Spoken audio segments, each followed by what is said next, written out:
स्वागत है आप सभी का आज की इस क्लास में। तो आज हल करेंगे कक्षा 9 गणित का चैप्टर नंबर 10 है हीरोन का सूत्र।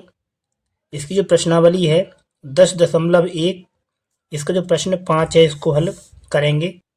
तो आइए पहले प्रश्न को पढ़ते हैं। तो प्रश्न में आपको दिया है एक त्रिभुज की भुजाओं का अनुपात 12:17:25 है। तो इसमें जो भुजाओं का अनुपात आपको दिया है और उसका परिमाप 540 सेंटीमीटर है। इस त्रिभुज का क्षेत्रफल ज्ञात कीजिए। तो इसमें जो आपको भुजाएं दी गई हैं ये दी हैं अनुपात में। पहले आपको अनुपात हटाने के लिए इसमें मानना पड़ेगा। तो यहाँ पर आपको लिखना है माना ए बराबर, इसमें दिया है 12, तो आपको मान लेना है 12x। ठीक है, इसी प्रकार लिखेंगे b का मान त्रिभुज की दूसरी भुजा, तो इसमें आपको दी है 17, तो इसको मान लेना है 17x। आगे आपको निकालना है इसकी जो तीसरी भुजा है इसको मानेंगे, तो इसमें दिया है 25, तो आपको मान लेना है 25x। ठीक है, इस प्रकार से सभी में आपको x मान लेना है। आपको जो परिमाप दिया है इससे आपको पहले x का मान ज्ञात करना है। तो यहाँ पर आपको लिखना है दिया है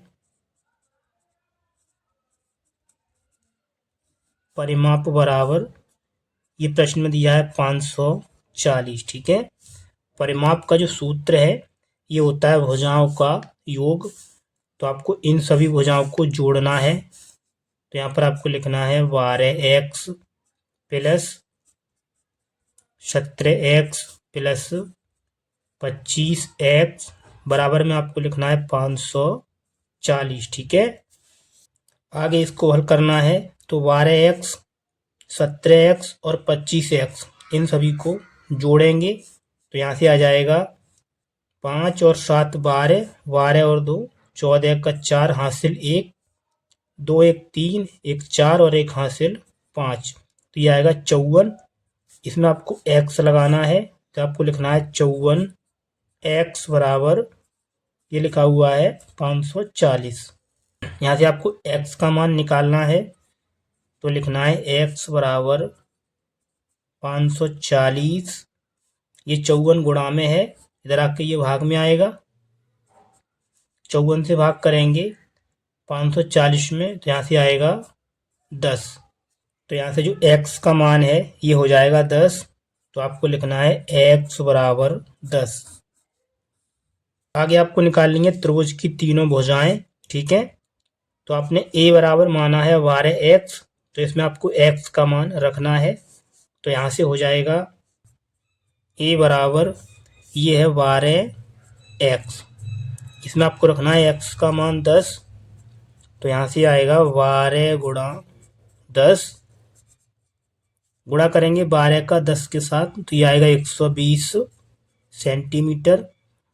आगे आपको निकालनी है दूसरी भुजा v बराबर, तो यहाँ पर आपको लिखना है v बराबर, इसको माना है 17x, इसमें भी आपको x का मान रखना है।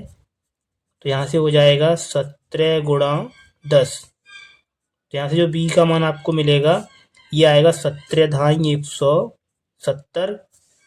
अब आपको निकालना है त्रिभुज की तीसरी भुजा, इसको माना है c बराबर 25x, तो यहाँ पर आपको लिखना है c बराबर 25x, इसमें आपको x का मान रखना है। तो यहाँ से आएगा 25 गुणा 10। आगे इसको हल करना है, तो 25 का गुणा करेंगे 10 के साथ, तो यहाँ से आएगा 250। इसमें आपको निकालना है त्रिभुज का क्षेत्रफल। तो त्रिभुज का क्षेत्रफल आपको निकालना है हीरोन के सूत्र से। तो पहले आपको इन भुजाओं से जो s का मान है अर्ध परिमाप, इसको ज्ञात करना है। तो यहाँ पर आपको लिखना है s बराबर, ये सूत्र होता है तीनों भुजाओं का योग बट्टे 2, या फिर आप लिख सकते हैं परिमाप बट्टे 2।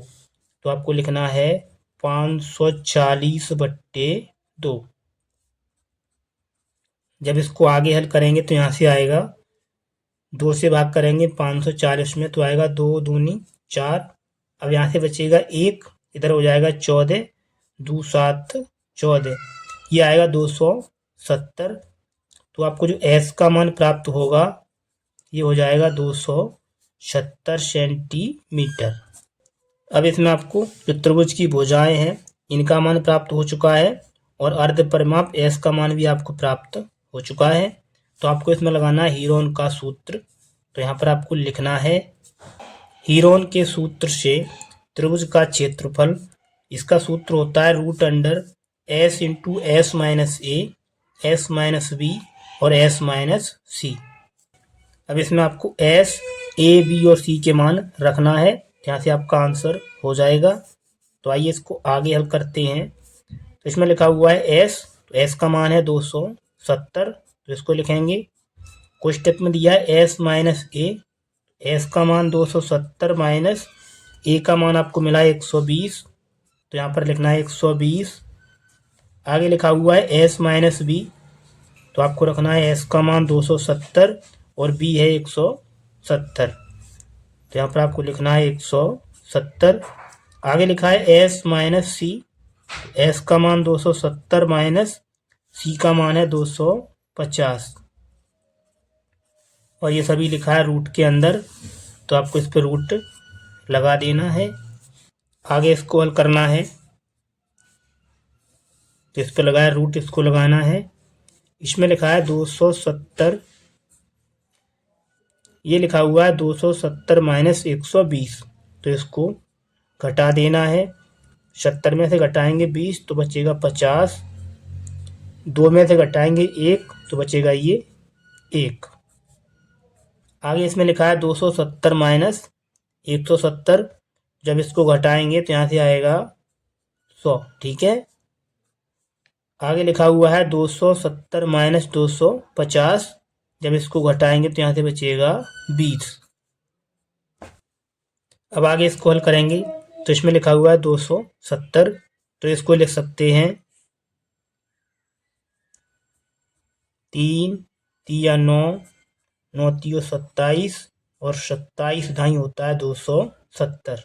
आगे इसमें लिखा है 150, तो इसके भी आपको काट लेने गुणनखंड, तो इसको लिख सकते हैं 3 गुणा 5, 5 3 15 और 15 ढाई 150। आगे लिखा हुआ है 100, तो 100 के आपको लिखने हैं गुणनखंड, तो आएगा 10 गुणा 10।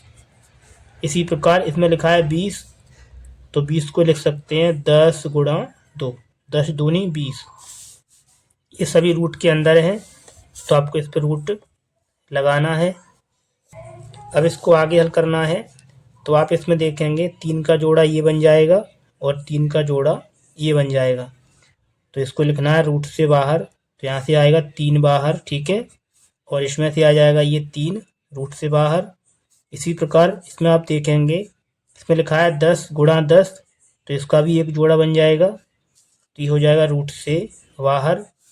आगे इसमें लिखा हुआ है 10 गुणा 10, तो इसका भी एक जोड़ा बन जाएगा, तो इसको लिखना है रूट से बाहर। अब रूट के अंदर बचेगा 5 गुणा 10 गुणा 2, तो इसको लिखेंगे 5 गुणा 10 गुणा 2। आगे इसको हल करेंगे, तो गुणा करेंगे 3 3 9, 9 ढाई 90, 90 में आपको गुणा करना है 10 से, तो ये आएगा 900।